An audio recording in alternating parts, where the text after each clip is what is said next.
fiz assim e já parou. Ah, ora essa. Ele já fez desaparecer a Estátua da Liberdade, atravessou a muralha da China e é considerado o maior mágico do mundo. Eu vou chamar o ilusionista David Copperfield.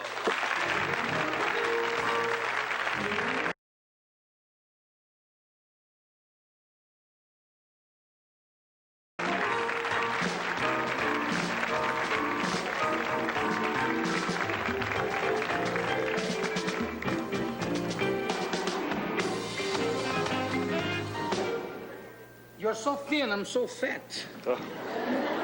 O gordo, novo gordo e o magro aqui. Do you know everybody is out of money in this moment in this country?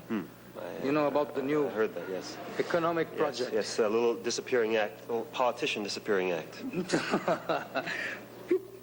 Could you give us our money back? Is it a simple trick to give it back?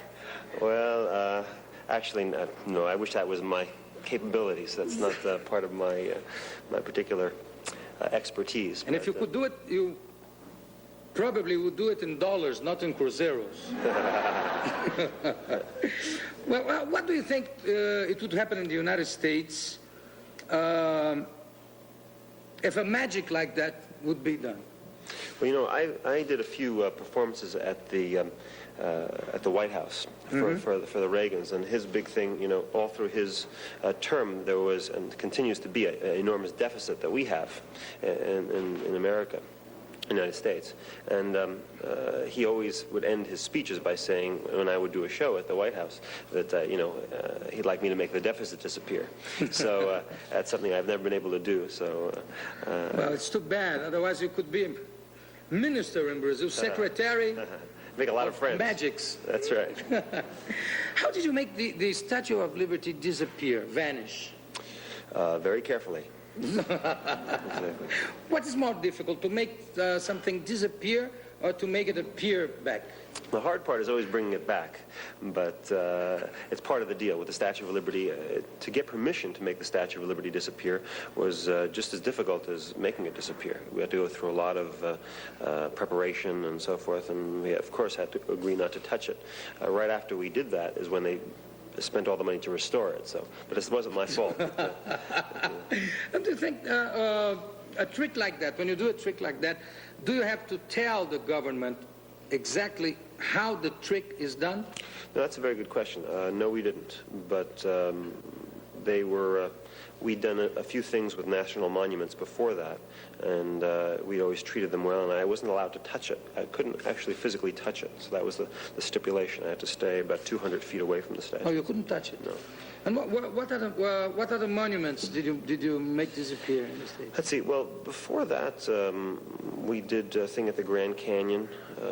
So we dealt with the Grand Canyon National Park and Alcatraz, you know, Alcatraz Island. Alcatraz disappeared? No, I escaped from Alcatraz. Oh, you escaped from Alcatraz. You are the one who escaped I'm from the one. Alcatraz. Me and Clint Eastwood. Yeah, I thought it was Clint Eastwood, so there are two of you. That's right. But you ever thought of making the Eiffel Tower disappearing? You know, the same guy that designed the Statue of Liberty designed the Eiffel Tower. So it's the Eiffel Tower is quite a bit bigger, though. And, you never it's know. more difficult. Yes, I think so. And what about the trick in China, the walls? We were the first production company to do a show in China. It was an incredible experience. It was a few years ago, before all the trouble that they had recently. But it was an amazing co-production. We worked with the Chinese there, and I walked through the Great Wall, and it was incredible. And they have an enormous tradition of magicians there. Yes, in fact, we did a lot of collaboration with the magicians there. We did met with the magicians who had been doing the same kind of things for years and years, so they really had their art perfected the way they did it. But because they didn't have a lot of television there was not a lot of growth in magic like we have today. Magic is like music or rock and roll. You know, if there wasn't all the media that we have today, music wouldn't have progressed as far as it has. Sure. Magic progresses as fast as the media shows it. Sure. My show that we're doing here and in Rio de Janeiro. Yes, thank you for helping me. Has a lot of rock and roll. It's almost like a music video style of magic show. So it's real cool. Let me ask you a question. Is it your father that is sitting over there? That's my dad over there. Everybody say hi to my dad. Hello, how are you? Is he? Pode aplaudir o pai do jogo Copperfield.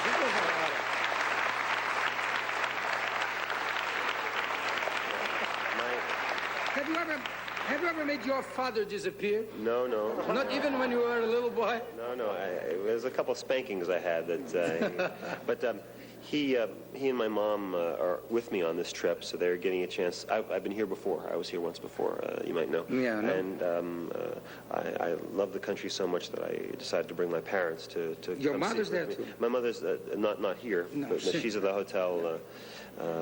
Taking So care you of didn't that. make them, they made you appear, but you didn't make them disappear. Yes, they made me appear, that's right. They are magicians in their own way. Yeah. And what about your relationship, your friendship with Xuxa? Is it Xuxa for you, or is it Xuxa? Xuxa. In America, I guess it would be the X sound. No, I haven't seen her this trip. I just got here, but I understand she's involved. Is that true? She's involved With Ayrton Senna. a race car guy. Yes. Yeah. So Would you make him vanish? maybe you'll have to make him and his car disappear. You haven't talked to her this time? No. Hopefully she'll. What happens when you do something, you do a trick, and it doesn't work? Did it ever happen to you? Yes, it's happened a few times. Once I had a Ferrari, this car that would levitate up into the air. This is many years ago. And it would go up about 3 feet off the ground. And then it would go up about 6 feet off the ground, and I'd get underneath it. And in this one show, it went up 3 feet and then fell right to the ground, crashing. It broke the axles of the car. And it's a good thing it fell at 3 feet, because if it fell at 6 feet, I would have disappeared as part of the trick. It would have been right on top of me. But it's amazing. It was the very beginning of my career, and everybody went out of the theater talking about how I screwed up, And everybody noticed it. Everybody in the show, they didn't know how the illusion worked. They just knew it went wrong. It went wrong. And they told all their friends.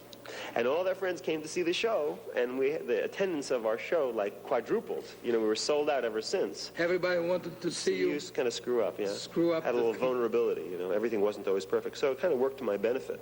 But thank God, it never happened again. And how do you act when something goes wrong? Well, normally, what's your reaction? What do you have to do? Normally, you can hide. You can hide it. You can move on to something else. Part of my art is not letting the audience know if something goes wrong.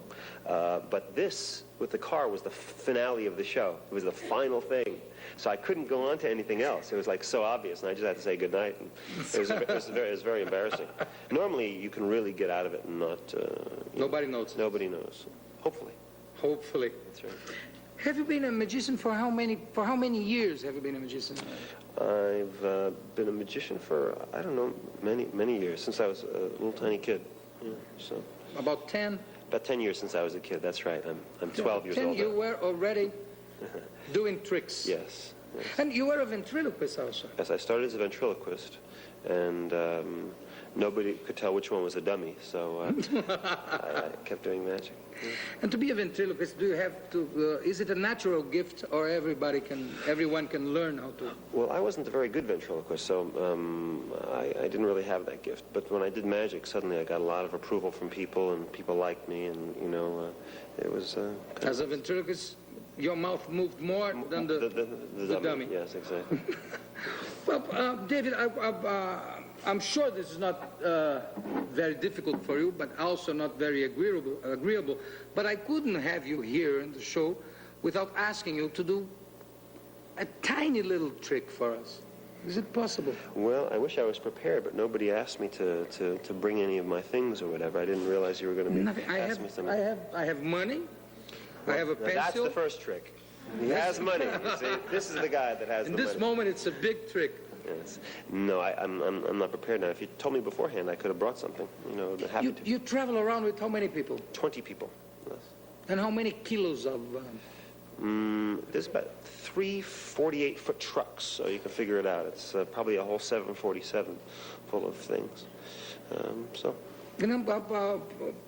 What time does it take? How many months or weeks or days to put a number to put a trick together? Well, a new thing for the show can take anywhere from 6 months up until 6 months? 6 months to maybe 2 years to design, perfect. To design and rehearsal? The Statue of Liberty took 2 years, for example. We just had a show on, I think it was on television here, where I went over Niagara Falls. Yeah, exactly. And that took about a year to really organize and get right. So to organize an act, you could take 2 years just for a single act? Yes, for a 5-minute thing. Ok, David Copperfield, thank you very much. E daqui a pouco... Não, daqui a pouco a gente volta não. O programa está terminando. We're finishing the show now. I thank you very much for being here. Ok? Good luck. Thank you. E vamos lá tocar um pouquinho de música só para terminar o show aqui.